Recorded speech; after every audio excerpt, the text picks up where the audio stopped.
Okay. All right. We're talking today with Mr. Bernard Kraai of Grand Haven, Michigan. The interviewer is James Smither of Grand Valley State University. Mr. Kraai, can you begin by telling us a little bit about yourself? For instance, where and when were you born? I was born in Grand Haven in 1919. Went through school, graduated from high school in 1936. Okay. Now, what did your family do? What did your father do for a living? My father worked at a piano factory. And did he manage to keep his job through the 30s and the Depression no, and all during that? the Depression, he was out of work for 3 years. Mm-hmm. And it was kind of a tough scratch to keep going for the family. Yeah, what did you do to get by at that point? Well, my mother did a lot of things. She took in washings and Mm-hmm. baked bread and sold baked goods as she baked them and managed to survive. Mm-hmm. It helped a little bit. An uncle of mine had a grocery store and a meat market, and he would pass things over Yeah. every now and so then. So you knew somebody That who had some helps, food. right. Did you take a job when you were in high school? Not when I was in high school. Well, yes, I did. But that was a mistake. Not a mistake, but I worked for Western Union peddling telegrams on Mm-hmm. my bicycle for 11 cents an hour. And I had that just for 1 year, and then Mm-hmm. I got a more permanent job that paid a little better. What kind of work did you go into next then? Well, I worked in the shipping department of a factory and packed stuff for shipping and did the paperwork connected with the shipping department. Mm-hmm. And when were you doing that? That was fresh out of high school until 1942. Then I thought I better get into an essential occupation, and I went looking for another job, and I ended up at Keller Tool Company, and we made pneumatic tools, which were used in other industries for the war effort. So Okay, that was so a job. It was an essential job. And what did that mean in war terms? If you have an essential job, then how does that affect you? Essential job, yes, and the tools were used, riveters and stuff like that, Right. air-powered tools, and they were used in the shipbuilding industry and so on. And I was there for a year and a half before I went into the service. Okay. Now, how did so basically you had a job that gave you a draft deferment, at Yeah. least for a while. How did Yeah. that work? Or how did you wind up getting drafted? Well, because the rules were changed, there were no deferments issued to people under 25 years old, and I was 25. So they canceled my deferment, and in a couple of weeks I got notice to report for Okay. physical. All right. Now, what was life like, just back in Michigan, in Grand Haven, whatever, in that period there of the war, first couple of years of the war? Was it much different from how it had been before that, or were a lot of things the same? Well, I think it was different in the sense that so many women went to work, Mm-hmm. and there were women working on jobs that were considered men's jobs Mm-hmm. prior to the war, and pressure began to build up a little bit too, because I was not in the service and I was an eligible age, Mm-hmm. but I was married, and like I said, I had a job that rated a deferment until they passed the new rule of 25 years.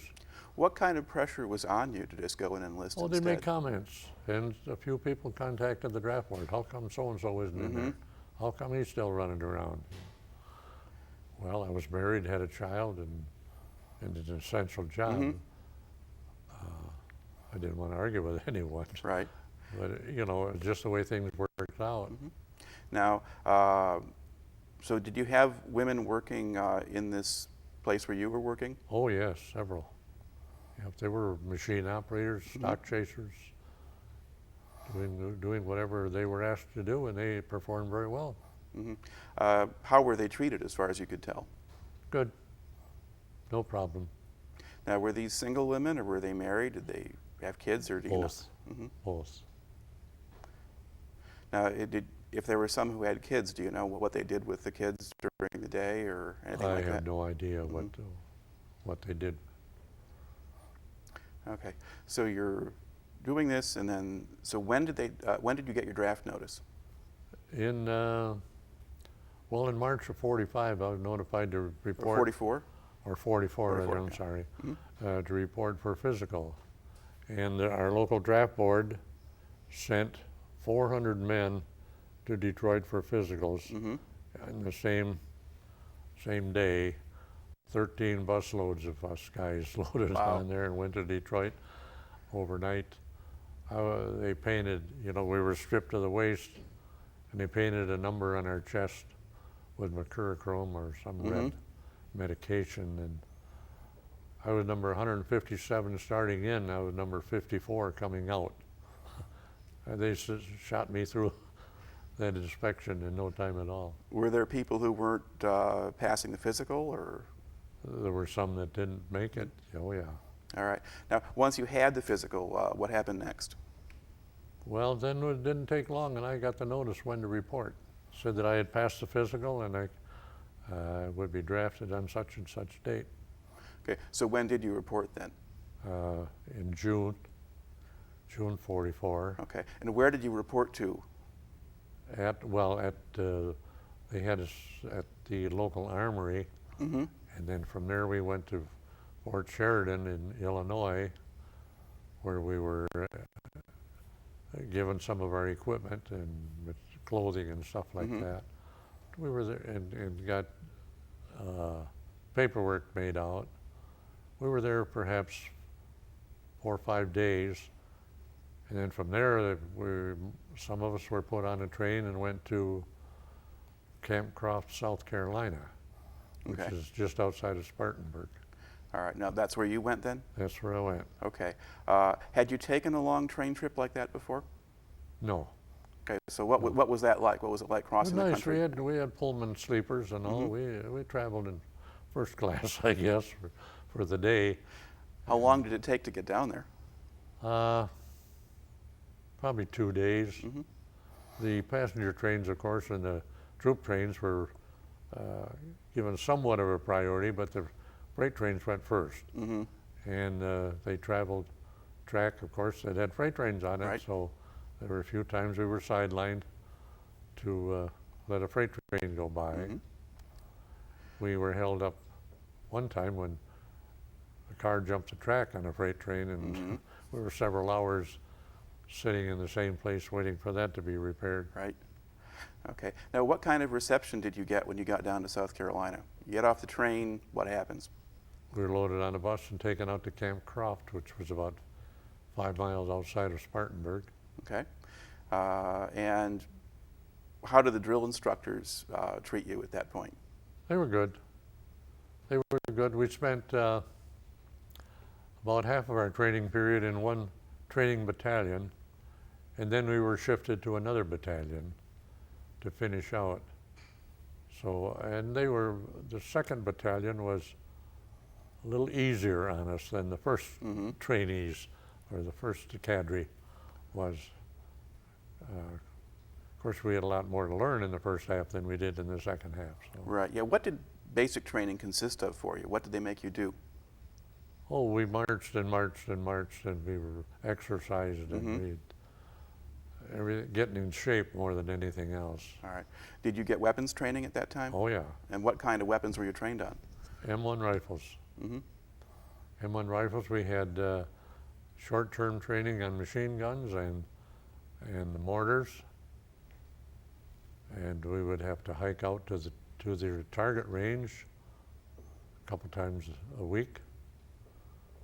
We had some night problems where we had to find our way through ravines and woods and everything in the dark of night. Now, how did you hold up during all of this? How well did you respond to the training, or how well did you do? Well, I had no problem with it. No problem. The food was good, and the cadre was respectable. I mean, we had no real fights with them or anything. We had one acting corporal that was kind of a smart aleck, but we learned how to handle him too. Well, what did he do that was a problem? What did that acting corporal do that was a problem? Oh, he'd just walk around while we were in a training class of some sort. You see me tonight, or you see me tonight. You'd go there at night. Oh, well, why do I have to see you? Oh, you have to see me? And I said, yeah. He says, well, you can get out and cut some grass with a bayonet. You weren't paying attention or something like that. But, But that was sort of unusual, and he wasn't even one of the regular instructors. All right. Now, how long did they have you down in South Carolina? How long were we in South Carolina? 17 weeks. Okay. And then what happened next? Where'd you go after that? Loaded on train. We had a 10-day delay en route furlough to go home. So we were home for about 10 days, and then from there went to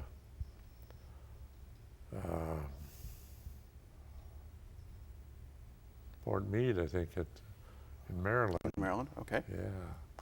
And then did you ship And out of Baltimore? We were there and processed, and then we were there perhaps 3 or 4 days.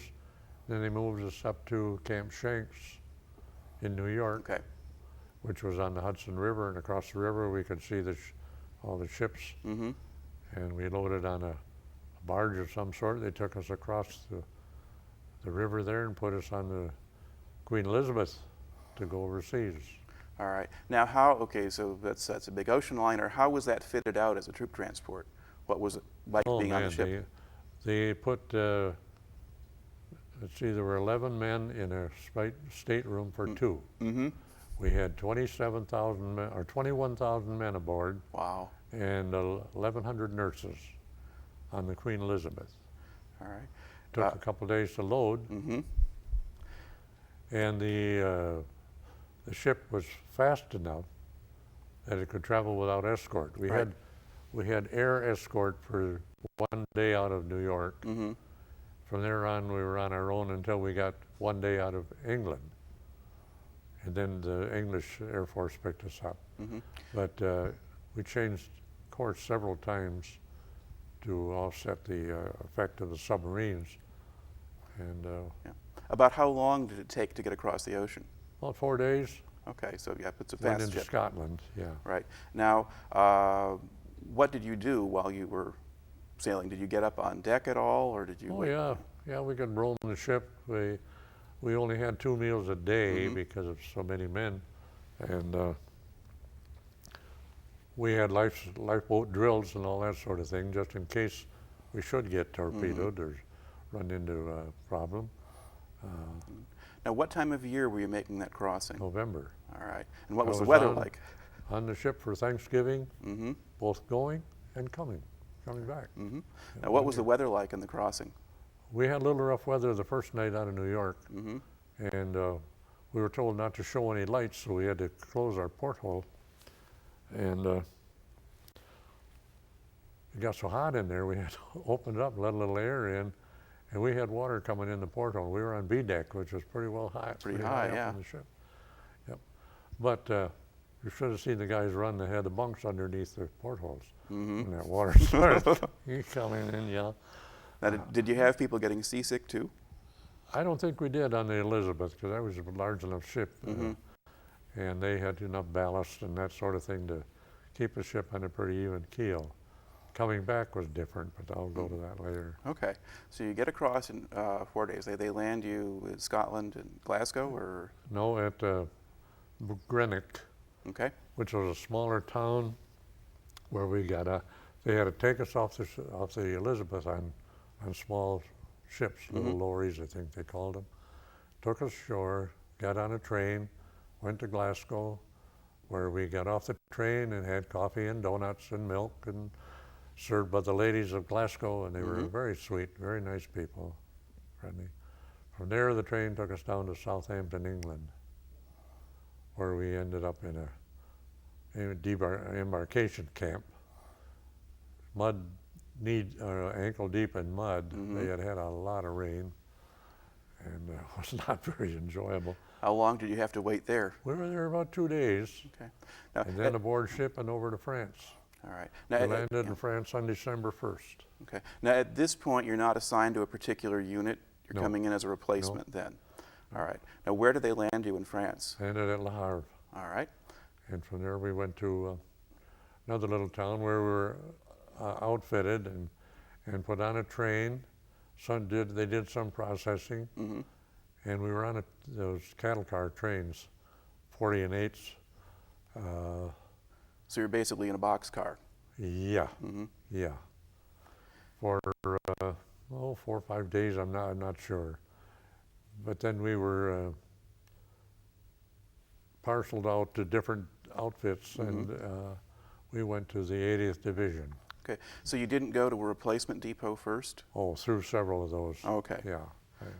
So you're assigned to the 80th Division. Now, where was the 80th Division at the time? At Saint-Avold. And where is that? That's a little further south in France. Mm-hmm. And we were supposed to, the division was supposed to move toward the east, Mm-hmm. toward Germany. Right. From there, it was mountainous country they had to go through to get to Germany.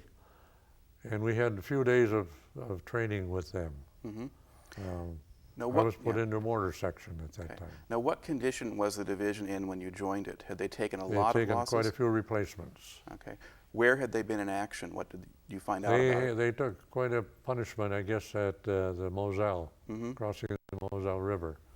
And now that was a little earlier, but let me tell you what happened. By the time the war ended, our mail clerk for our company was normally 187 men Mm-hmm. and 6 officers, so that's just under 200 men. Right. Our company alone had been replaced over 6 times from August when they got into France and got into combat until the end of the war. Mm-hmm. So that's over 1,200 people went through that company. So. Right. So you're in, or some of them are wounded and some come back. But, Right. But still, Yeah. that's a very big turnover.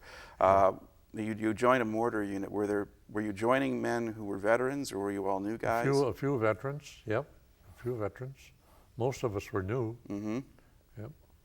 And I was glad to get in the mortar section because I liked the mortar when we had practice on it back in basic training. And I had learned pretty well how to run it. Mm-hmm. And I ended up being the gunner, which meant I had to carry that thing all over from then on. It weighed Was this a 60 millimeter mortar? 60 millimeter, it weighed 42 pounds. And along with all the other gear I had to have, Mm-hmm. I'm surprised I could handle it all, you know. Now, do you break the mortar down into pieces, so you carried the tube and someone else had the base I plate? carried the tube, the base plate, and the Oh, tripod. you had the whole thing, Well, okay. 42 pounds, yeah. And we had, the squad consisted of the leader, platoon leader, or squad leader Mm-hmm. rather, the gunner, and 3 ammunition carriers. Mm-hmm. Ammunition was put in canvas bags that they could string over their shoulder, and I don't know just how many mortar shells each man carried, Mm-hmm. but they were pretty well loaded down too. By the time they carried a rifle and a cartridge belt full of rifle ammunition and the mortar shells. Right. Okay. It was Now, no picnic for any of so us. when did you said you joined the unit December 1st? Was that right? Or No, it you was landed- more like the 10th, somewhere around okay, so you 10th of landed December. December 1st, and then you Landed joined December 1st, and by the time we went through the various depots and got our equipment and stuff, it was, I'm guessing about the 10th. Right, which gives you just a few days to begin to get acquainted before the Battle of the Bulge starts. Yeah. All right. So when that happened, what happened to you and your unit? We were loaded onto trucks and headed north. Did you know what was going on yet? No. Well, we knew there was something happening, but they didn't give us much detail. The PFC or the privates, Mm-hmm. you know, weren't in on Right. the meetings or anything, so we didn't know what was happening or why. But we began to find out as we were moving along. Okay. What were the weather conditions like at that point? At that time, they weren't bad. It was cold, but no snow or anything. Mm-hmm. And we didn't hit snow till just before Christmas. That was, well, the first stop we made, or as far as we went on trucks, was to a little town in Luxembourg. Mm-hmm. And we were put into homes of the civilians. They hadn't evacuated because the Germans hadn't come through that particular area yet. And they were very nice. They gave us some food and so on. We knew we shouldn't eat much of it because we knew what they were faced with. Right. But they were very kind, and we slept there overnight. From there on, we took off walking until we walked into the area where we were supposed to start engaging the enemy. Okay. Now, what was, do you remember when it was that you first contacted the enemy? Was it before Christmas or? A day or two before Christmas. Okay. Yeah. And what do you remember about that? When the first time you run into the Germans? Well, they were taking pot shots at us every once in a while with the 88 artillery piece that they had, which was a very accurate piece, and their barrels were rifled, and they could aim that sucker, and they could hit what they were shooting at. And we were going up a road, I recall, and they sure fired one shot at us, and that's all they fired. They missed us by maybe 35, 40 yards. And I said to our platoon leader, or squad leader, I said, how come they just fire one shell? He said, well, they want to see how many they can kill. Oh, this is the real thing, you know? Yep. And so what did your unit do after that shot got fired? Did you just keep walking, or did you get off the road? we kept walking and slept that night in a barn. I remember that. And the next morning we moved out of the barn and moved, I don't know how long we went. We could still see the barn, and the Germans had targeted that and they blew that up. Fortunately, we had gotten out of there. Right. Everybody was gone. But on that night then, we stayed in a house which was probably the 23rd, night of the 23rd of December. No, it was the night of the 24th, because way off in the distance, somebody was playing through a loudspeaker system, Silent Night.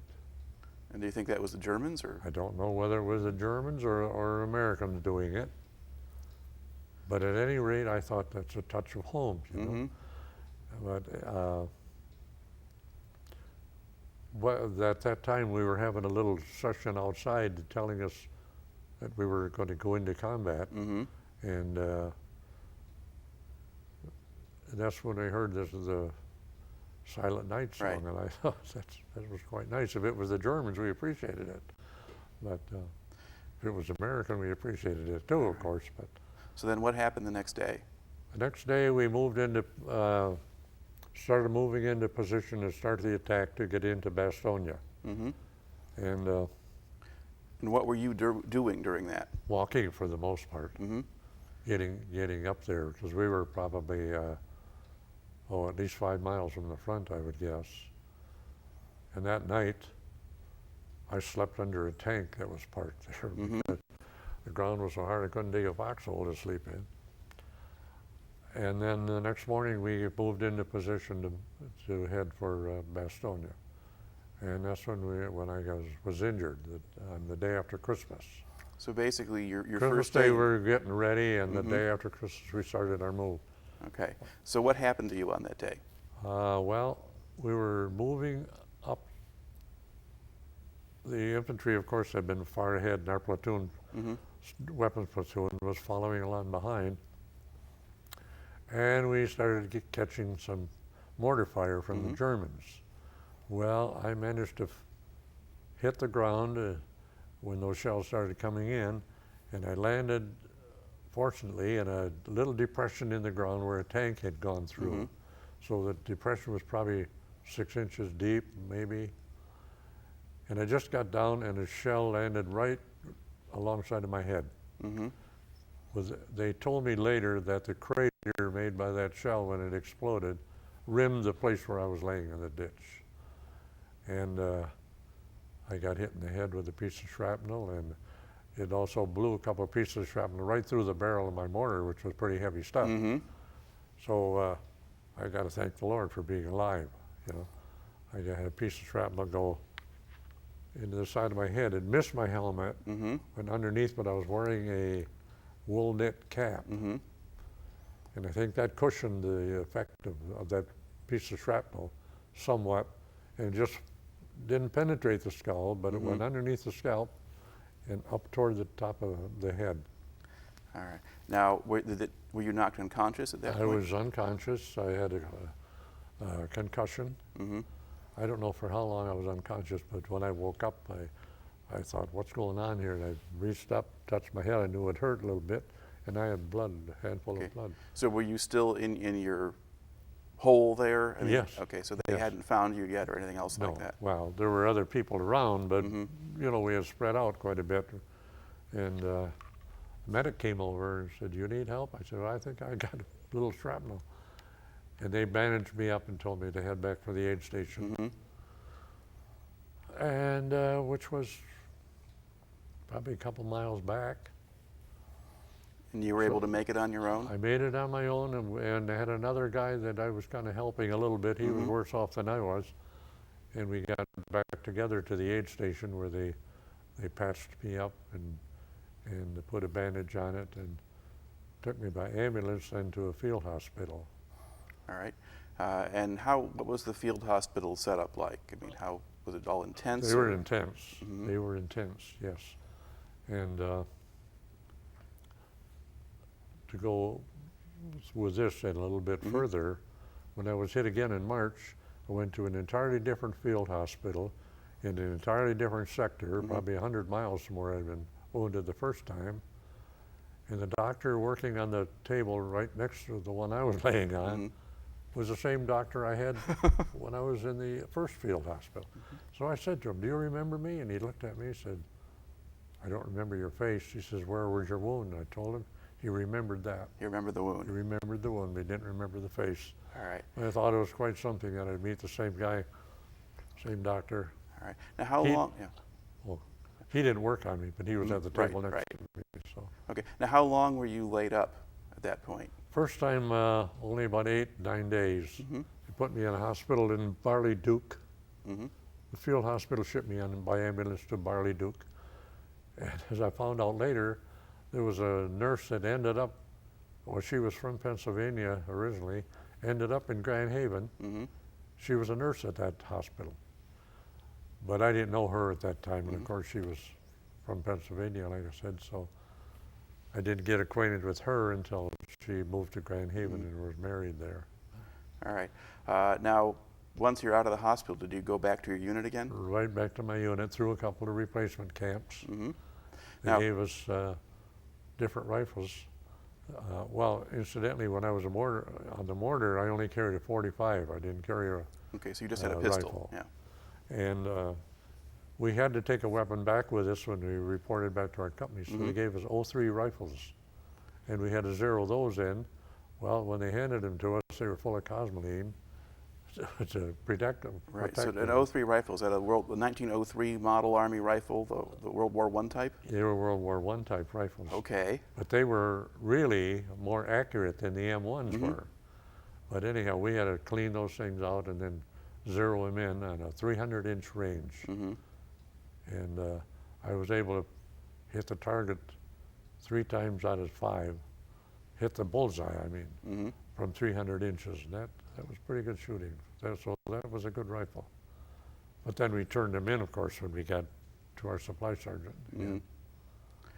All right. Now, what condition was your unit in when you rejoined it? They had more replacements. In fact, several of our crew were gone. And when I got there, one of the guys that was a replacement was digging a foxhole, and he was a Christian guy, and he was singing a hymn that I recognized. And I went up and talked to him because I'm a Christian. I believe in Christ. And his name was Gene Cook, and he was from Kansas. And he ended up being my squad leader. He was a real nice fella. But there were new guys in our group too. Okay. Now, were they still in the Bastogne sector at this point?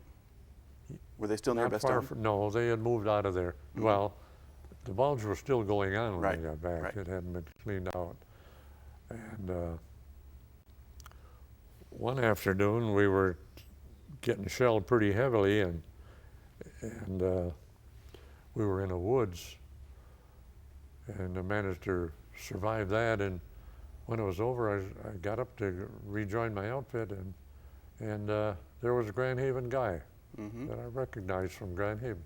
He was a forward observer rather, for the artillery, and we had quite a little visit. But then when I got back to my outfit, my squad leader said, where were you? He said, we've been looking for you. I said, well, I ran into a guy from home. I had to talk to him for a few minutes. But anyhow, it was... Okay. Now, were you still a mortar gunner at this point? Yes. Okay. Did you actually get to use your mortar? Not at that time. I didn't personally get to use it until, well, the day I was hit the second time. We were on the move most of the time. So were you Because heading... after the Bulge was cleared out, we were on the move, like I said, and we did the following. You know, the riflemen were up ahead, and 3 battalions of those for our 3 regiments of those, 3 battalions. Yeah. And we were bringing up the rear with our weapon platoon. So. And basically the Germans weren't putting up enough resistance to make everyone stop and then have them call in the mortar fire to help. Not by the time I got back there. Not by the time. Okay. We Now, were mostly on the move. Now, did they eventually switch your division back to the 3rd Army sector? Or We were in the 3rd Army, right along. Yeah, but it'd be the area in France We where were you'd under been before. Patton's command, right on through. Yeah, and then they moved us to a different sector. They moved us by truck for that. And I can't tell you exactly where that was. But I was there before I got hit the second time for, a little over 2 months before I got hit the second time. Okay. Now, in that new sector, were you also moving forward a lot of the time? Good share of the time we were on the move. Most of the time we were on the move. So you're in sort of your parts of Luxembourg, Belgium, France, and going into Germany. Into Germany. What did the towns and countryside look like to you in these places? They were pretty much deserted. The civilian population had moved out. So we were able to get, every now and then, a building we could sleep inside instead of digging a hole out in the snow. But that winter was the worst winter they had had in 50 years, and it was mighty cold and lots of snow. Did you spend a fair number of nights sleeping out in the snow? Oh, many nights. When I came home, side issue, my wife couldn't understand why I didn't want to go camping. Said I had all the outdoors I wanted. What could you do to keep warm when you're out there? Not much. Not much. We had, well, they furnished us with the Army overcoat, which was a horse blanket, type, you know, big, heavy, long coats. Right. And we wore a field jacket under that, a sweater, 2 pair of woolen shirts, 2 pair of long underwear, and we had overshoes to put over our combat boots, which were, you know, midway calf height, and wore overshoes for the snow and the mud and the rain and the water, because it did get, the first day of February it started to rain. And then we had mud, and it rained a lot. Did you get much of a chance to change your clothes or wash or shave or anything like that? Not very often. We managed to get a shower about once every 6 weeks. And for water, we would bail water out of a stream. We had halazone tablets to put in our canteens, which was supposed to purify the water. And I guess it did, because here I am. Well, if you didn't get dysentery or something, then... Yeah. No, but one time we filled our canteens and walked half a mile upstream, and there was a dead horse laying in the stream. But the food was scarce. We had a cook, I guess, that didn't like the sound of artillery, and he would frequently send the food up with a mail clerk. Mail clerk would make a daily trip up to bring us the mail. But the cook did give us a treat one time. He sent us some gallon cans of fruit cocktail, frozen solid. We had to use our trench knife to open the can Right. and chip out a piece of fruit cocktail. But we lived on K rations and C rations, and at times we had only 1 K ration per squad. Mm-hmm. So we didn't gain weight. No. All right. Were you able to find any food in the houses or things like that, or was that pretty well gone? Every little town we stopped in, we took care of the chickens. Mm-hmm. We were in one little town for 2 or 3 days, and we got used up all the chickens we could find, and there was a tame peacock roaming around the streets, and our company commander says, "You don't touch that peacock." Well, I understand peacock's pretty tough anyway. We let him. I imagine it was. All right. Now, during this period, was your unit were they still taking casualties and things like that, or were things fairly quiet? If they were, our platoon didn't know about it. Our weapons platoon didn't get involved Okay.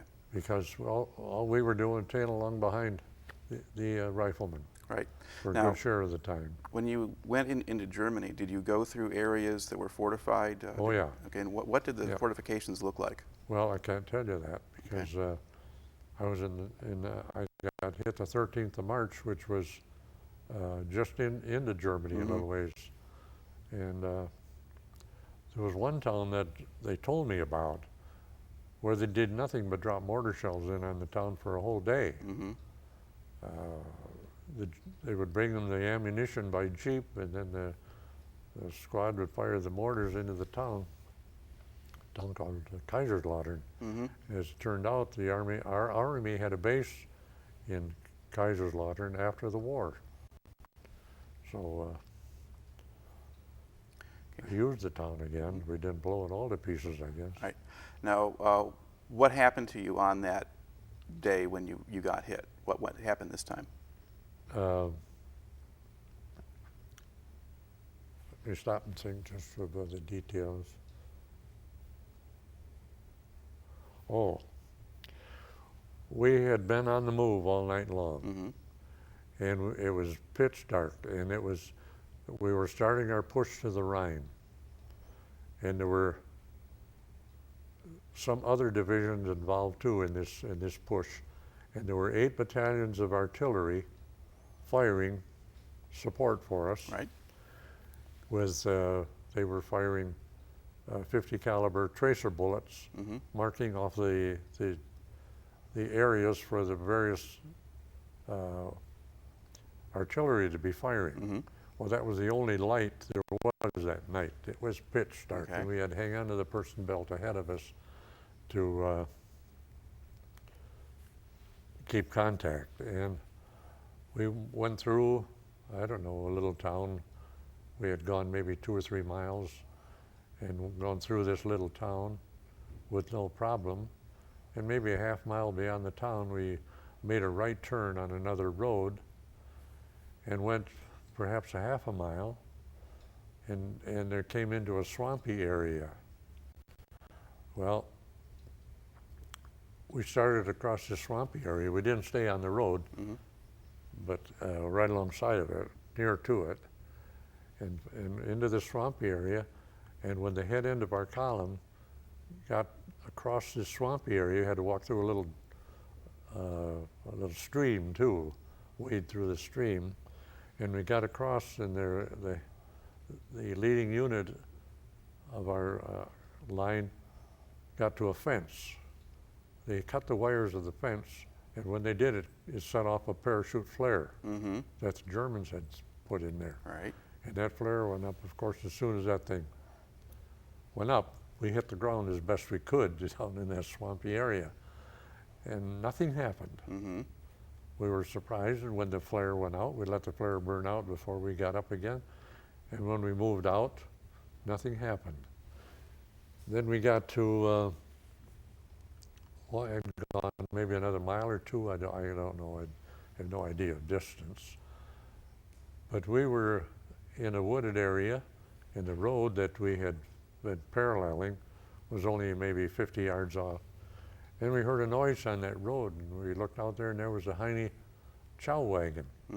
Had breakfast for their comrades. Well, our platoon leader happened to speak German. Where are your comrades? Well, they're down there by that stream. Why they didn't fire on us, we don't know. They had machine gun nests set up there, never fired a shot. So we sent several men back with the chow wagon and took them all prisoner. And they were happy to be taken prisoner, I guess. Yeah, what did the Germans look like? I mean, maybe how old did they seem to be? Well, they were older guys, yeah, on the wagon. And I didn't go back to see what those guys were and why they didn't fire on us when we went through there. But anyhow, by that time, our leading units, the infantry, the riflemen, were beginning their attack on a hill that the Germans were holding. And we could see the Germans up there on that hill shooting back at our guys, so we set up our borders and fired on them. Well, they had been through that whole territory before, so they had everything pretty well measured. They knew exactly where we were firing from. And they had what we call screaming mimes, which was a rocket launcher, yeah. Rocket launcher. They fired 5 rockets. And I was told that each rocket held 22.5 pounds of explosive, which was a pretty good sized shell. Right. Well, one shell hit a tree right over our heads, and it exploded, and it killed 4 and wounded 5 of our 15-man mortar squad. And I was one of them, to get a piece of shrapnel in my arm. But one guy that had been with the 80th Division from the time they landed in France, well, he took a small piece of shrapnel too, and he jumped up. I'm hit, I'm finally hit, I can get out of this mess. You know? He was very happy, but fortunately, my wound was not serious, but it was serious to the extent that it went through several layers of clothing and filled the wound with a lot of dirt, shrapnel or shreds of clothing and so on. So the aid man says, we can't just bandage that. You have to go back to the aid station, where they took a look at it and said, yeah, you're headed for surgery. And they put my arm in a sling, and from that, they took us to an airfield, landing strip, and flew us into, from there by ambulance, we went to the field hospital where they took care of the arm. Right. And from there, they put us on a plane back to Paris, and I was in the hospital in Paris until the war ended. Okay. Do you know where in Paris your hospital was? Well, it was Port de Clichy. We took the subway, metro, and it was, all I can tell you, it was Port de Clichy was the stop that we got off. Right. And we had to walk maybe 5 or 6 blocks to the hospital. It was a very modern building, probably 7, 8, 10, 9 stories high, I don't know. Yeah, well, it's right around the edge of the city, and so the area that had the more recent buildings. City, yes. Yep. Yeah.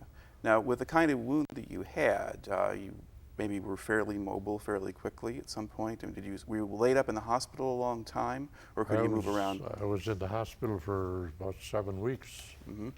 And then I was out in a tent area outside the hospital, which was adjacent to the hospital. And we were put back into physical exercises to get back in condition. And we would take a 4 or 5 mile hike every day. And I can remember that we walked past several perfume factories in that part of Paris. So, did you get passes to go into in downtown or things like that? They just told us, you're on your own, and we sneaked out, crawled under the fence. Okay. And away we went. One time we were stopped by the MPs, and they were going to charge us with AWOL, but we talked them out of it. We went downtown several times, or down to Rainbow Corners, it was called. It was I don't know if it was a Red Cross Club or USO. It was in downtown Paris. The Champs-Élysées was right close by, and the Eiffel Tower and the memorial, the Arc de Triomphe. Yep. And we went down there 2 or 3 times a week while we were still in that tent area outside the hospital. And there was there were opportunities to go and visit with French people if you so desired. So I went with another guy one afternoon and to a woman and her daughter, and they gave us tea and cookies, and were very nice. And Was that organized by the Red Cross or someone like that? Yeah. Okay. It was an organized move.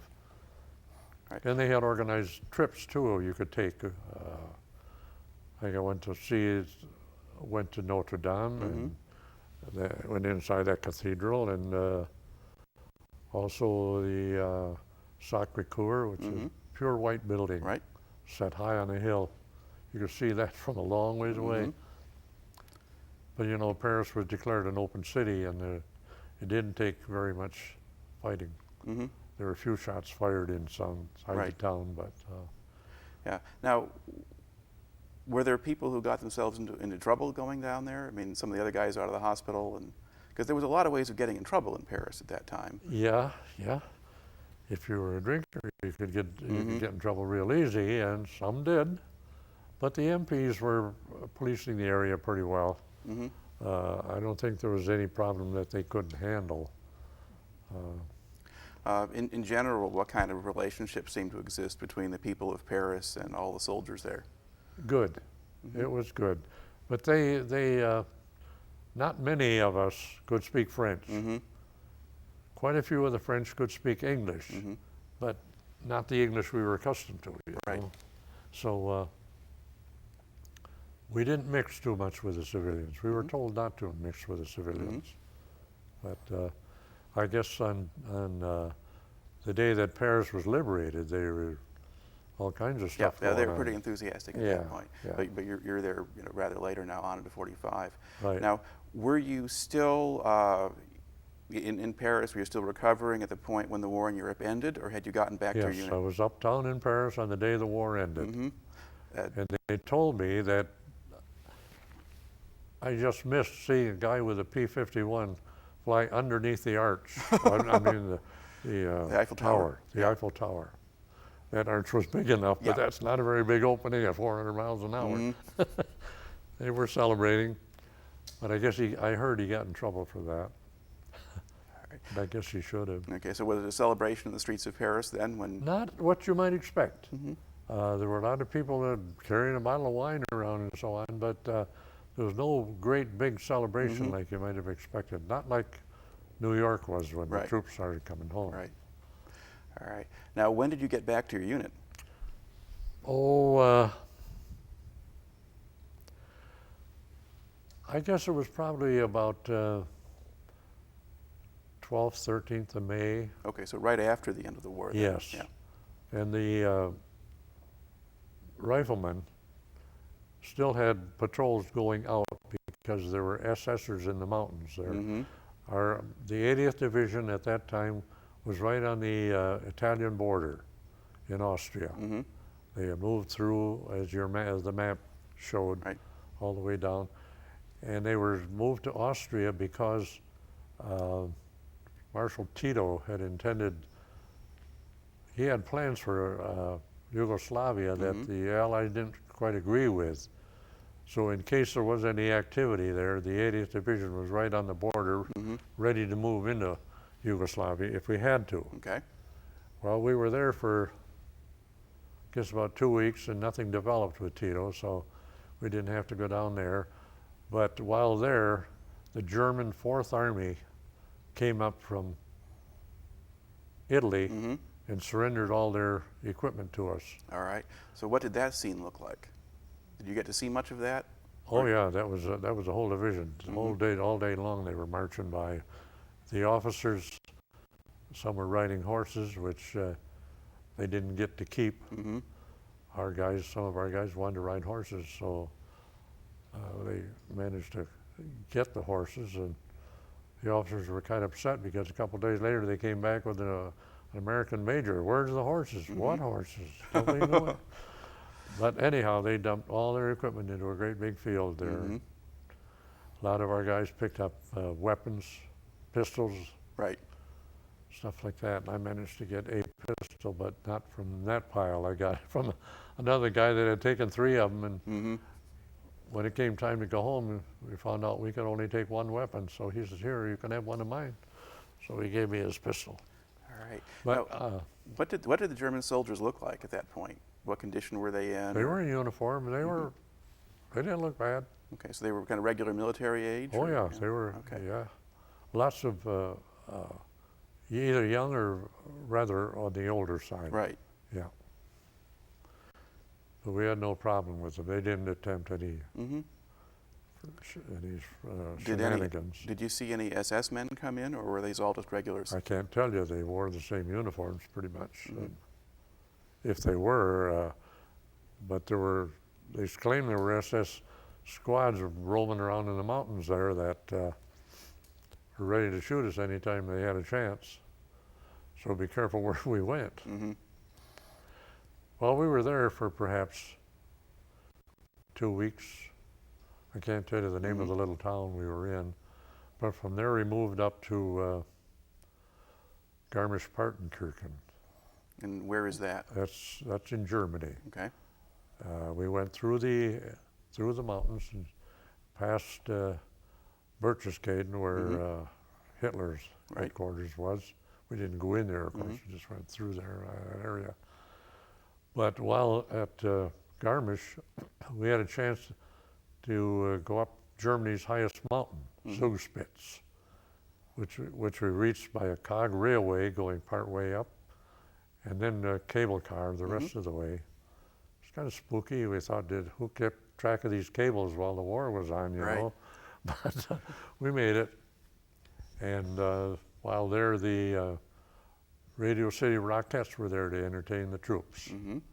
And we were supposed to guard them so nobody got fresh with them. Yeah, it sounds like a tough assignment. Yeah, it was. It was. For 2 days they were there. Now, And then we were there for perhaps 2 weeks, 2.5 weeks, I don't know. And then we moved up into Czechoslovakia. mm-hmm. And no, not from there. From there we went to southern Germany. What do they call that area? Bavaria? Or? Yeah, Bavaria. And we were doing occupation duty. And we didn't amount to much except being there. Mm-hmm. Now, when you're on occupation duty and the war is over, were they loosening up the rules on associating with civilians, or were you still kind of keeping to yourselves? Well, we were not supposed to get social with, not to avoid them, but don't either try to be friendly with them. Right. As it turned out, they put us into houses with civilians. Mm-hmm. And this little town we were put in, or this little house in this town we were in, I was just put in with one other fellow who managed to speak German. Mm-hmm. And while there, the son of the people that owned the house had been on the Russian front. Mm-hmm. And he came home. He was a young kid, probably 17, 18 years old. And the father had been in the German army during World War I. Mm-hmm. Well, and then after we were there a few days, we were sitting there talking with just each other, my roommate, and we heard the clicking of a rifle bolt upstairs. Now, what's going on here? That guy got a gun? So we went out, we took our weapons and went upstairs, and he had been appointed the policeman for the town. Okay. And our headquarters company didn't tell us Mm-hmm. that he had that right and was given a weapon. Mm-hmm. But they were very nice people and friendly. And like I said, this roommate of mine could speak German, and we had some nice visits with those people. She did our laundry, she did sewing for us, and took good care of us. Were you able to do anything for them? I mean, get them food or anything else like that, or? Extra stuff we would get from the PX we would give them, like soap Right. and candy bars and things like that. And they appreciated that. We would give the woman a bar of soap, and she'd do probably 6 times more washings with that bar of soap than we would have. Right.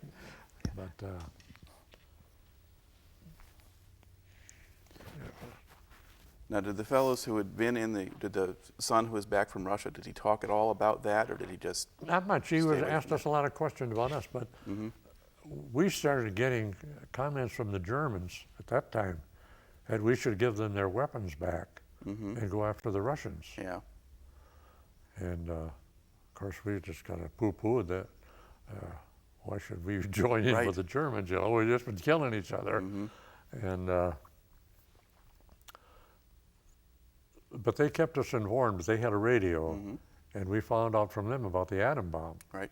That the atom bomb had been dropped, and they told us how devastating that was. And we, oh, come on, you know, we kind of only half believed it because. But after we heard about it from our own people, then, wow, okay, it was quite a bomb. So, but did you stay in that place then for the rest of your time there? Or did they no, move we you were somewhere there else? for. I can't recall exactly how long, but we were there for. I say we. I wasn't there as long as the rest of the company, because the chaplain was responsible for services in different cities almost every day of the week. And he wanted some music for his services. Okay. So he put out the word that he would like men who could sing to form a little chorus and go with him on his services every day and provide music. Well, I tried out for his choir. He had auditions. All right. And we ended up with about 12, 14 guys that fit together pretty good as a chorus. So we were on the move pretty much with the chaplain almost every day to a different town. And we stayed with him until he got, well, they had the point system, you know, to go back home. And he had enough points to go home. So he left, and the other chaplain wasn't interested in having the chorus, the one that took over. So we disbanded. Well, it wasn't long, and the division headquarters decided they needed some entertainment for the troops. Okay. So all of us guys that were in the chaplain's chorus were pulled up to special services with division headquarters, and they found somebody that would direct the group. And we ended up with about 20, 22, 24 guys in another chorus. And from then on, we lived in a motel. And it wasn't long after that we moved, the outfit moved up to Czechoslovakia. So how long they were actually in this little Stotten, S-T-O-T-T-E-N town, I'm not sure. But we moved out of there before. I mean, the singing group moved out of there before the rest of the group did. Okay. Now, when you were in the divisional singing group, did they change your repertoire, or were you still singing church music? We stayed in church music. Okay. No, they changed our repertoire. But music was hard to find. You could find music written in German, but who could sing in German, you know? And we didn't want Du licht mir ein Herzen or anything like that. So one of our guys that was selected or in the chorus was sent over to London to see what music he could find, and he couldn't find much that, you know, was of interest to us, the group. He did bring some back, but while there, we also had a command performance we had to partake in. There was several different groups involved in this command performance, but we went to sing in this thing, and there were General Eisenhower was there, and Patton was there, and Zhukov from the Russians, and several other that high brass was there for the entertainment. You know, we didn't get to shake hands with them or anything, but I thought that was quite interesting. And then we also had a half-hour radio program in Pilsen, Czechoslovakia, once a week, our singing group. That went for about a month, I guess. But then, while we were in Kaufbeuren or Stotten before this musical group was organized, we did some traveling around, got to visit castles and so on that were up in the mountainous area there in Bavaria, and General Patton went by. We had to salute him one morning, and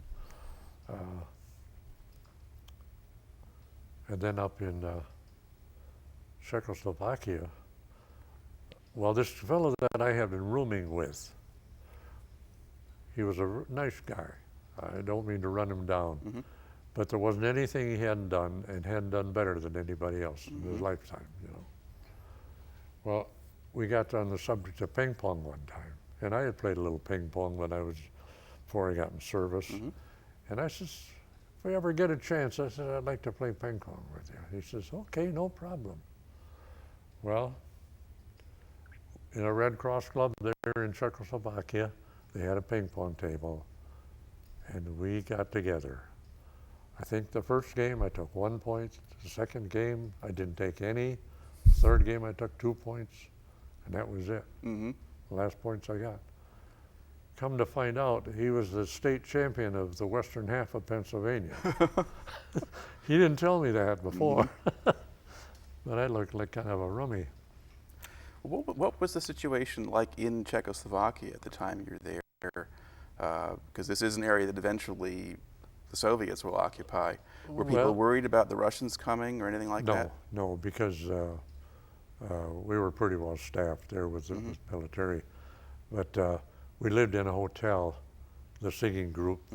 We went to a dining room for our meals. We had shower rooms. We had our choir director hired a native as a barber, and he gave us a haircut once a week and a shave every day. And a pretty good deal. We had waitresses that would serve us our meals. We had you know, hey, this is good. But anyhow, we were eating lunch one Sunday noon, and the director of the course came to me and he says, I just got word to send you home on emergency return.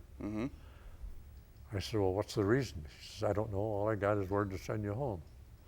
He said, let me try and find out.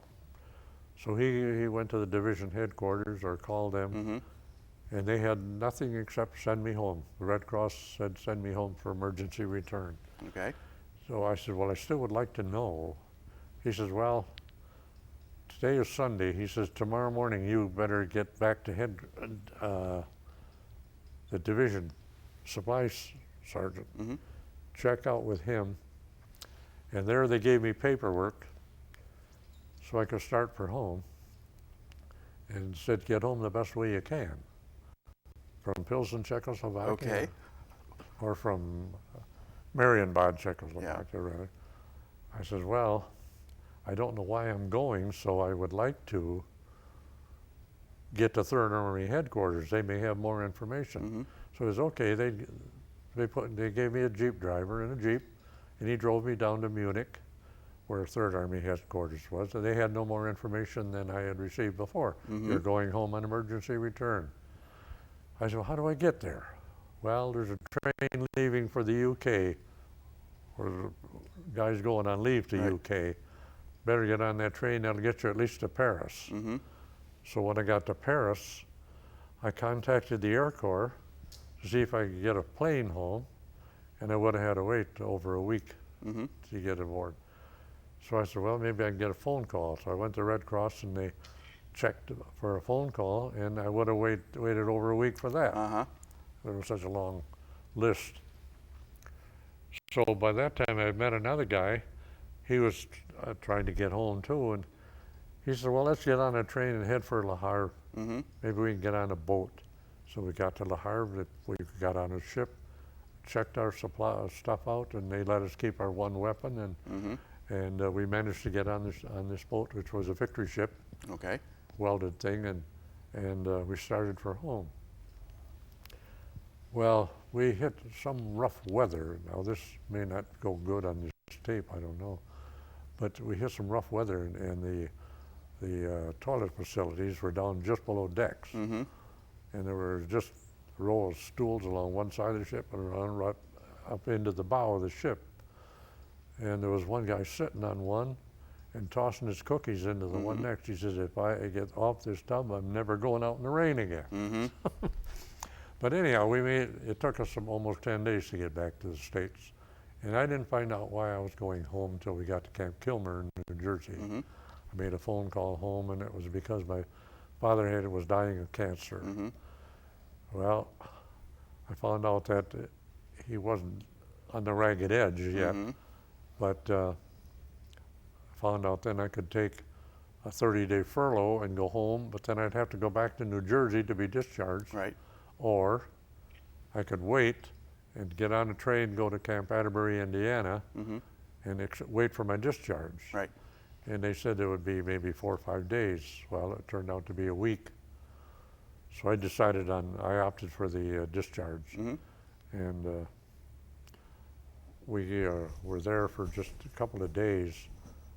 But strange thing there too, I went into the PX and there was a girl that had been working at the shop I had been working on when I left Grand Haven. She was a clerk there in the PX.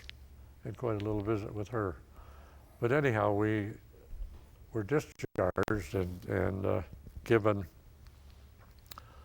a travel ticket, which should have paid our transportation home. But when we got our discharge on a Saturday morning, they took us on a bus into Indianapolis, and the Greyhound buses were on strike. Oh. And the railroad, there wouldn't have been a train out of there headed into Grand Rapids until sometime 4 o'clock the next morning. So we did find a short line bus that would take us to South Bend. There were 5 of us headed into Michigan. 2 from Holland, 2 from Grand Haven, and 1 from Muskegon. Well, we found another bus in South Bend? South Bend. It would take us to Benton Harbor. We got to Benton Harbor, and that's as far as we could get. So there's 5 of us standing on a corner, hitchhiking, with duffel bags, and who's going to pick up 5 guys, you know, with all that equipment? And that was getting toward evening. So a taxi went by, and it was one of these longer cabs. I says, the next one of those comes by, I'm going to stop one and find out what he would charge to take us home. And the next one that came along, I stopped him, and I says, what would you charge us to go to Muskegon? Because 2 of the guys were from Holland, 2 from Grand Haven, and 1 from Muskegon. And the Muskegon guy says, well, I want to get home tonight. He says, I'll pay $10, whatever it turns out to be. You guys share the rest. Well, this guy did a little mental arithmetic. He said, I'll take you for $27. So this guy was a major, paid the $10, and he said, you guys, 4 guys, divide the rest. So we came home in a taxi. And that was about it. Well, when I got home, I found another guy visiting with my wife. So. Now, once you got things sorted out at home, what kind of work did you go into? When I got home, I went back to the job I left at the Keller Tool Company building. Right. I was a machinist, and I had been back to work for perhaps, well, I went through this whole divorce proceedings, and then I met my current wife, and we were married in September. I had gotten home on December 1st, 45, and the following September, we were married, and we've been married for 62 years now, so I guess it'll last. Right. And I was offered a job as night foreman when I got back to the shop. Well, I said, I'm getting married in a month, and I don't want to be working nights when I get married. So I says, maybe you better get somebody else for the job. Or I said, if you want to wait, I'll consider it later. Well, we got married, and a month to the day, they came back and said, they're ready to take that night job? I said, well, okay. So I tried it. Well, that lasted for 4 months. Then they cut the night shift out, went back to days, and so then they offered me a different day job, supervising the assembly department, and I was in that area until I retired from work after 37 years. I worked there total. Now, to look back at the whole thing now, how do you think your time in the service wound up affecting you? Either just in what you wind up doing, or how you view the world or deal with people? Well, I didn't see a lot of combat. I had a very soft I might call it a soft touch, really, because I saw very little active duty, you know, what I would call activity. And I thank the Lord for the fact that I survived those 2 close calls. Right. Because on the first time, you know, the crater rimmed the edge of the hole I was in, and it was powerful enough to put holes in my mortar tube, Right. which was a good 1/2 inch thick or a 1/4 inch thick. And the second time it hit the tree burst, and I just had a small piece of my arm where 4 guys were killed, 5 more were wounded. So I spent most of my time overseas in the hospital. You know, I was 2 months in the hospital almost the second time, and better than a week the first time. And in combat zone, actually, for maybe 75 days, all told. And most of that not in contact with the enemy, so Right. we're lucky as far as Most that of the time went. we were on the move, pushing toward the Rhine. Yep. Well, our division crossed the Rhine the hard way, and I rode there over it on the train, you know. So, Okay. Are there other individual incidents or events or people you remember from that time that you haven't included in the story here yet? Things that tend to come back to your head or that you think about once in a while? well, yeah. One of the guys in our squad, this was after I got hit the first time, and I had rejoined my unit, managed to get hold of a German motorcycle. He says, I can ride a bike, you want to go along? You want to ride? So I got on the back of the bike and away we went. Where we went, we had no idea. And would you believe we went crashing right through a German roadblock? Oh. And they just watched us go by. Whether, you know, a lot of the Germans, during the Bulge, wore American uniforms. They could speak English. Right. And they just might have thought that it was a German bike, so it had to be German guys. And they never did a thing. So when you went through the roadblock, were you heading back toward your own lines at that point or away from them? Back toward our own. We managed to be headed in the right direction. So you don't know how you wound up behind German lines the first time, but I don't know. We just went cruising and managed to get through there. But another thing, the first, right after we got there, we were put on a roadblock of our own. And we were armed with, I don't know, there were 3 or 4 riflemen. And because I only carried a pistol, they gave me a bazooka. Well, I had never fired a bazooka. So I was standing there with a bazooka under my arm, and the shell was in it. You know, it was at one end, and there were clips to hold it in place, and they were catching notches on the tail fins of the shell. Well, while I'm standing there holding this thing, all of a sudden that thing let go, and the shell dropped right at my feet, head first. And that's what it would take to activate that thing, you know. Well, it didn't go off, thank God for that. So we managed to get it back in the tube, in the bazooka tube. And when we got back, I said to our squad leader, told him what happened with that. That's a cartridge slamming out of there. He says, we'll take care of it. They took it out of the bazooka and buried it. Some poor French farmer might have hit that with his plow later on. I don't know, but I mean, that's just a little item that happened that could have been real spooky. Just like the bike ride. Right. But other than that, I guess there wasn't a whole lot that I can recall right now. Like I said, this is 60 years, over 60 years ago. And, thank you. And like I said, what I ran into when I got home, I wasn't prepared for, and I lost a lot of interest in taking care of my stuff and making it an organized book. Incidentally, the company that I work for gave each of us that went in service a book, big, good-sized book, to record all our military activity and paperwork and so on. So. And did you leave yours blank, pretty much, or? Pardon me? Did you leave yours blank, or did you use it? Well, a little bit got in, but never really got it put together. Nothing got pasted in, and that's why I brought along a loose paper today, stuff that you could look at, and if there was anything there that meant anything, you could make the decision. Right. But while going through our paper, I couldn't find my discharge. So maybe I'm still in the Army, I don't know. Well, they might have come after you by now if you're No, listed as I AWOL got somewhere. the county clerk made copies of discharges for free. Mm-hmm. And we found the envelope, it came in and it said, "Veteran discharge, do not fold." Mm-hmm. But there was also a copy of it in there, but it's all backwards. Mm-hmm. All left-hand reading, you know. Okay.